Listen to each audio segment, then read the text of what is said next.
Assalamu alaikum. My name is Zainab and today my topic of discussion is Dacryocystostomy. Dacryocystostomy होती क्या है, इसको pronunciate करना थोड़ा सा डिफिकल्ट है। मैंने इस वर्ड की कुछ ब्रेकडाउन की है जिसमें हम समझेंगे कि इस वर्ड का क्या मतलब है। उसके अलावा इसकी प्रोनाउंसिएशन होती है Dacryocystostomy। अब ये प्रोसीजर कौन सा होता है, इसको DCR भी कहते हैं। इसके कुछ लेटेस्ट एडवांसमेंट भी है जिसमें एंडोलेजर और एंडोस्कोपिक भी है, DCR होता है। ये सब आज वाले लेक्चर में देखेंगे। चलिए स्टार्ट करते हैं। सबसे पहले इसकी मीनिंग की ब्रेकडाउन कर लेते हैं। डेक्रायो मीन्स के रिलेटेड टू टीयर्स, जहां भी डेक्रायो आ जाएगा इसका मतलब है कि ये टीयर्स से रेलिवेंट है। अब सिस्टो मीन्स के lacrimal sac, rhino means nose and stomy means surgical opening. अब इसका क्या मतलब हुआ कि लैक्रिमल सैक में एक ओपनिंग क्रिएट करना ताकि टीयर्स की ड्रेनेज थ्रू नोज हो सके, क्योंकि हमारे पास जो नेजो लैक्रिमल डक्ट है उसकी ब्लॉकेज हो गई है, कोई ऑब्स्ट्रक्शन हो गई है या कोई इन्फ्लेमेशन हो गई है, जिसकी वजह से हमारे पास टीयर्स जो है वो नोज से ड्रेन नहीं हो रहे। इन दैट केस हम लोग जो है एक सर्जरी परफॉर्म करते हैं जिसमें लैक्रिमल सैक के एंटीरियर एंड पोस्टीरियर पोर्शंस को फ्लैप्स को रेज किया जाता है, कट किया जाता है। उसके बाद जो स्किन है उसको सुचर बैक कर दिया जाता है और उसको ओपन रहने दिया जाता है। अब ये ओपनिंग क्रिएट करना for the sake of drainage of tears. अब इसकी ज़रूरत क्यों महसूस हुई, क्योंकि हमारे पास अगर नेज़ोलैक्रिमल डक्ट ऑब्स्ट्रक्ट हो गई है तो उसकी वजह से क्रॉनिक टीयरिंग हो सकती है। उसके अलावा जो है वो रिकरेंट आई इन्फेक्शन हो सकता है, क्योंकि उसकी एक अनदर रूट भी था ड्रेनेज के लिए लेकिन वो ब्लॉक हो गया है। उसके अलावा म्यूकोपुरुलेंट डिस्चार्ज भी हो सकता है। अभी सर्जिकल प्रोसीजर होता क्या है, इस सर्जिकल प्रोसीजर में लैक्रिमल सैक में एक ओपनिंग क्रिएट की जाती है, इसको टीयर किया जाता है ताकि टीयर्स जो है वो नोज से फ्लो कर सके, इसको रीगेन कर सके, क्योंकि नेज़ोलैक्रिमल डक्ट जो है वो प्रॉपर फंक्शन में नहीं है। अब इसकी कुछ फर्दर टाइप्स है जिसमें कन्वेंशनल, एक्सटर्नल, एंडोस्कोपिक। कन्वेंशनल को एक्सटर्नल भी कहते हैं और एंडोस्कोपिक को एंडोनेजल भी कहते हैं, और उसके अलावा एंडोलेजर है और एंडोनेजल है। देखते हैं कि एक्सटर्नल डीसीआर क्या होता है। एक्सटर्नल डीसीआर जिसमें इंसिजन देख के लंबा चौड़ा इसका प्रोसीजर होता है, टाइम कंज्यूमिंग भी है और कॉस्ट इफेक्टिव तो है क्योंकि इसकी कॉस्ट कम होती है, क्योंकि एक कन्वेंशनल मेथड है और इसमें ऑप्थेल्मोलॉजिस्ट की इतनी रिक्वायरमेंट नहीं होती। जबकि जो एंडोलेजर है या फिर एंडोस्कोपिक है उसमें ऑप्थेल्मोलॉजिस्ट की स्पेशलिटी वर्क करती है ज़्यादा। अब इसकी इंडिकेशंस क्या होती हैं, एक तो हमारे पास प्राइमरीली एक्वायर्ड है, मतलब किसी प्राइमरी रीजन की वजह से नेज़ोलैक्रिमल डक्ट जो है वो ऑब्स्ट्रक्ट हो गई है, दिस इज अ नेज़ोलैक्रिमल डक्ट, और ये जो है ऑब्स्ट्रक्ट हो गई है। सेकेंडरी एक्वायर्ड में क्या होगा, सेकेंडरी एक्वायर्ड में जो है नेज़ोलैक्रिमल डक्ट जो है वो ऑब्स्ट्रक्ट हुई है क्योंकि related to other reasons, like कोई ट्रॉमा हुआ है, मिड फेशियल ट्रॉमा हुआ है, या एयर साइनसिस, या जो साइनसिस हैं उनकी इन्फ्लेमेशन हो गई है, या नेजल सर्जरी की है। इन दैट केसेस हमारे पास जो है वो सेकेंडरी एक्वायर्ड नेज़ोलैक्रिमल डक्ट ऑब्स्ट्रक्शन सकती है। थर्ड वन भी हमारे पास आ जाता है कि लैक्रिमल पंप जो है उसकी वीकनेस हो गई है due to facial nerve palsy, और उसकी वजह से उसकी फंक्शनली ऑब्स्ट्रक्शन हो गई है। फोर्थ वन भी हमारे पास कंजेनिटल एनेमली हो सकती है, और उसके अलावा सेल्स की जो है इन्फ्लेमेशन हो सकती है। इन दैट केस हमारे पास जो है जो नेज़ोलैक्रिमल डक्ट है उसकी ऑब्स्ट्रक्शन होगी। अब उसकी जो इंडिकेशंस हैं एक्सटर्नल डीसीआर की, ये उसकी इंडिकेशंस हैं। नेक्स्ट इसको परफॉर्म कैसे करते हैं, सबसे पहले इसका एनेस्थीसिया क्या होता है। एनेस्थीसिया में हम लोग जनरली सेडेशन देते हैं और जनरल एनेस्थीसिया भी रिक्वायर्ड होता है। या तो सेडेट कर देते हैं पेशेंट को, या तो एनेस्थीसिया रिक्वायर्ड होता है। उसके अलावा जो लोकल एनेस्थीसिया है, लोकल एनेस्थीसिया एक मीडियल कैंथस पे दिया जाता है, उसके अलावा लोअर लीड पर दिया जाता है जहाँ से इंसिजन स्टार्ट किया जाता है, उसके अलावा नेजल म्यूकोजा पे ये लोकल एनेस्थीसिया को इन्फिल्ट्रेट किया जाता है। अब लोकल एनेस्थीसिया जो है इसमें क्या क्या मिक्सचर होता है, एक तो इसमें 1 to 2% लाइडोकेन होगी, उसके अलावा 0.5% ब्यूपिविकेन, और उसमें 1:1 लाख एपिनेफ्रीन यूनिट्स होंगे। ये इसकी कंसंट्रेशन है या इसके इंग्रेडिएंट्स हैं जिससे एले बनाकर और इनफिल्ट्रेट किया जाता है। नेक्स्ट है नेजल पैकिंग भी की जाती है फॉर व्हाट पर्पस। एक तो नेजल पैकिंग जो है 4% कोकेन या लाइडोकेन से सोक्ड होती है, और ये नेजल एनेस्थीसिया एक तो देती है, और उसके अलावा जो है जो म्यूकोजा है मिडल मिएटस का उसकी वेजो कंस्ट्रिक्शन में हेल्प आउट करती है।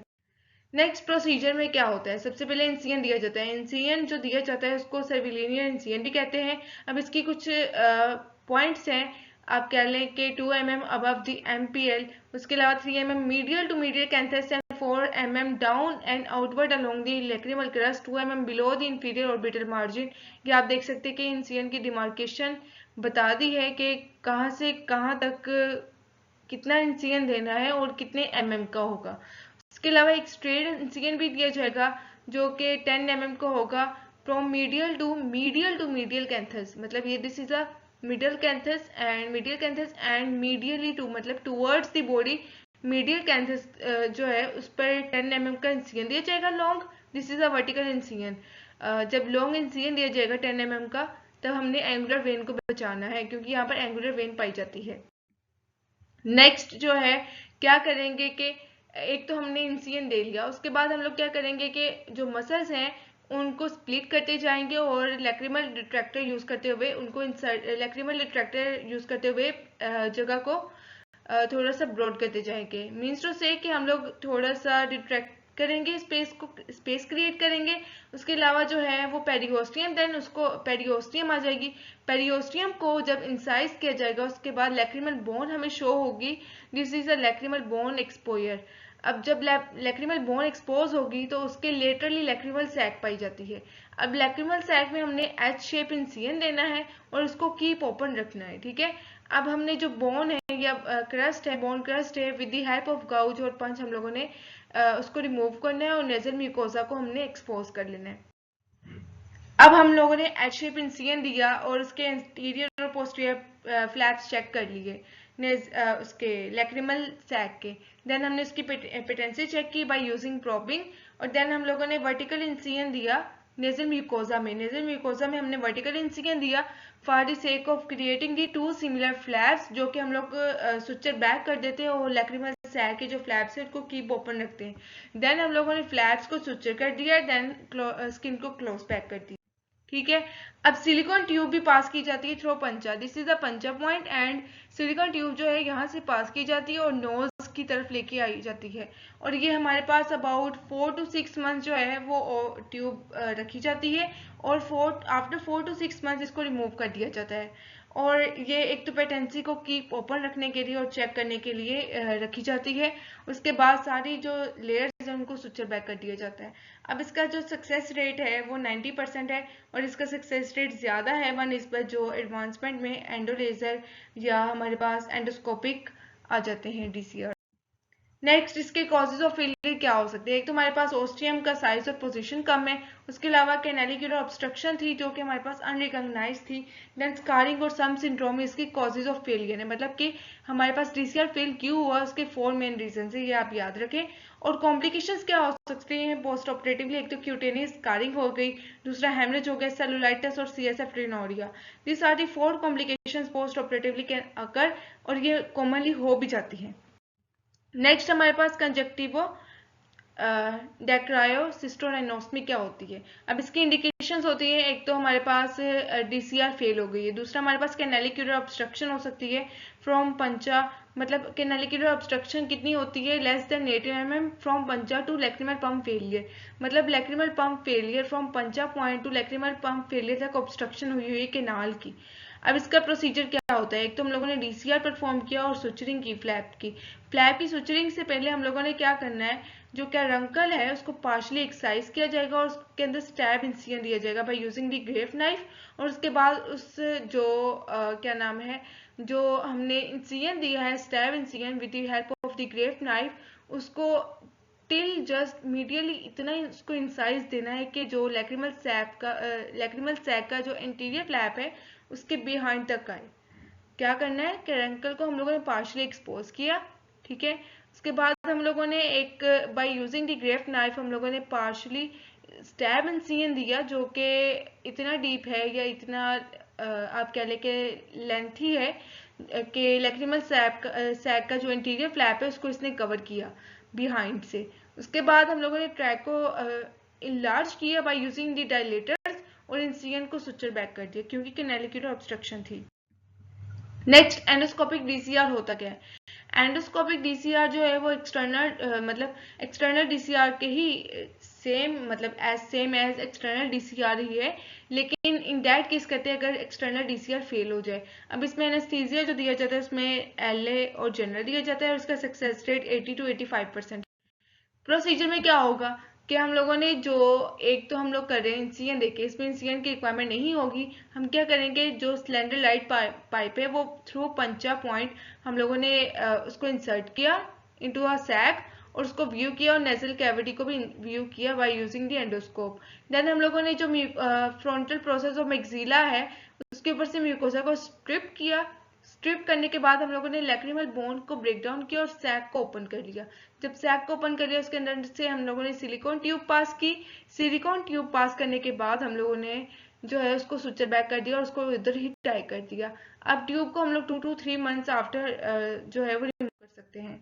एक्सटर्नल और एंडोस्कोपिक में क्या डिफरेंस होगा, एक तो हमें इसमें एक्सटर्नल स्कार नहीं मिलेगा लेकिन एक्सटर्नल में क्यूटेनियस स्कार होगा। इसमें ब्लीडिंग ज्यादा होती है लेकिन एंडोस्कोपिक में ब्लीडिंग नहीं होती, लेस ब्लीडिंग होती है।